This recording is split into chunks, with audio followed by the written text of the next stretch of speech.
Bismillahirrahmanirrahim.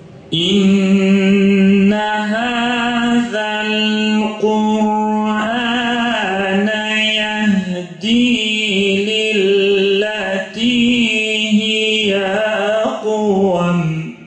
Kur'an Nesli platformu olarak küfre hizmet edenlere iman yolunda yürüyebilmek adına, hizmet etmek, kalkan oluşturmak adına başlatmış olduğumuz Kur'an Nesli platformunun Gençliği Yeniden İhya projeleri kapsamında Gençlik Şöleni programıyla bir hafta boyunca yapmakta olduğumuz futbol turnuvası, ses, ilahi nameler boyutuyla ilahi yarışması, bilgi yarışması ve bunun sonucunun da oluşabilecek başarıların sonucunda kardeşlerimizle beraber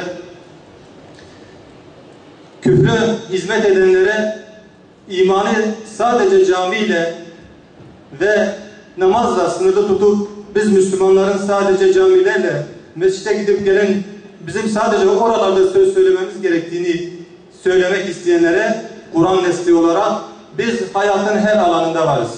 Küfrü ifsat ettiği gençliği kurtarmak adına bilim alanında, spor alanında, sosyal etkinliklerde, tüm alanlarda iman gençliği var olacaktır.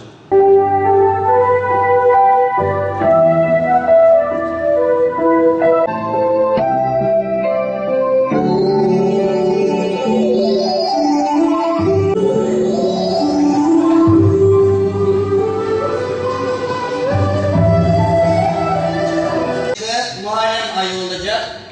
Evet, Özel Basut, Fatih Lisesi ve İMKB Öğretmen Lisesi doğru cevap vermiş. Dağdır inanın peygamber ölmedi sağdır.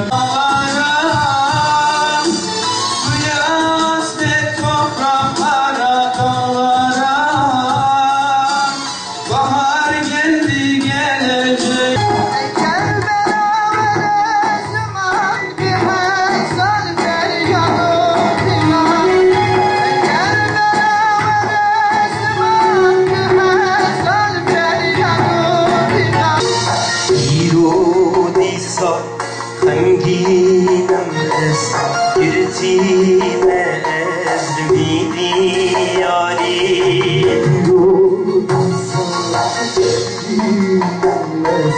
ezmini yari